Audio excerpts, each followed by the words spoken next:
In the day's other news, authorities in Cleveland, Ohio, are investigating the fatal shooting of a police detective who had just joined the FBI's Violent Crime Task Force.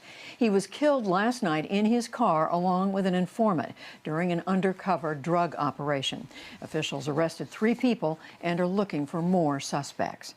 The U.S. has now recorded more than 187,000 COVID-19 deaths. That comes amid fears of a rise in new cases going into the Labor Day weekend. In Geneva, the World Health Organization warned that vaccines may not be widely available until mid-2021.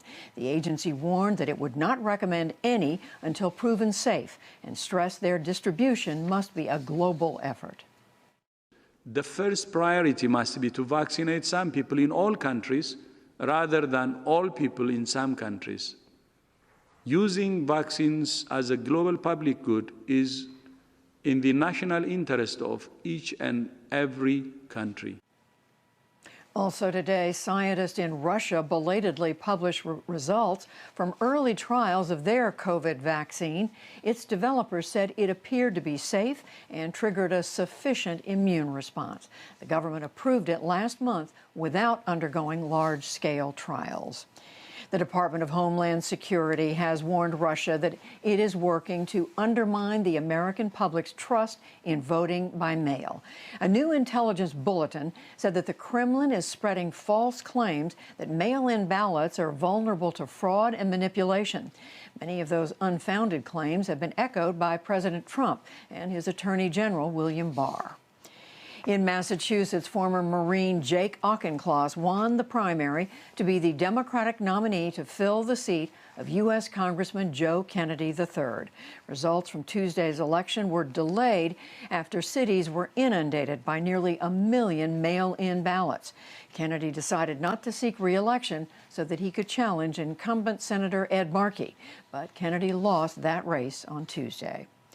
Crews in Beirut spent the day searching for a possible trapped survivor 1 month after the devastating blast. Rescue workers painstakingly removed debris after a search dog flagged a possible body and rescue teams detected a pulsing signal from beneath a destroyed building. The massive explosion killed some 190 people and injured 6,000 others. And on Wall Street today, stocks added to their losses on the heels of yesterday's sell-off. The Dow Jones Industrial Average fell 159 points to close at 28,133. The Nasdaq lost 145 points, and the S&P 500 shed 28. Still to come on the NewsHour, Americans continue to feel the financial stresses of COVID as the economy struggles to recover. Hong Kong adjusts to life under a draconian national security law imposed by the Chinese government. We compare the impact of COVID-19 on the American medical system to other systems around the world and much more.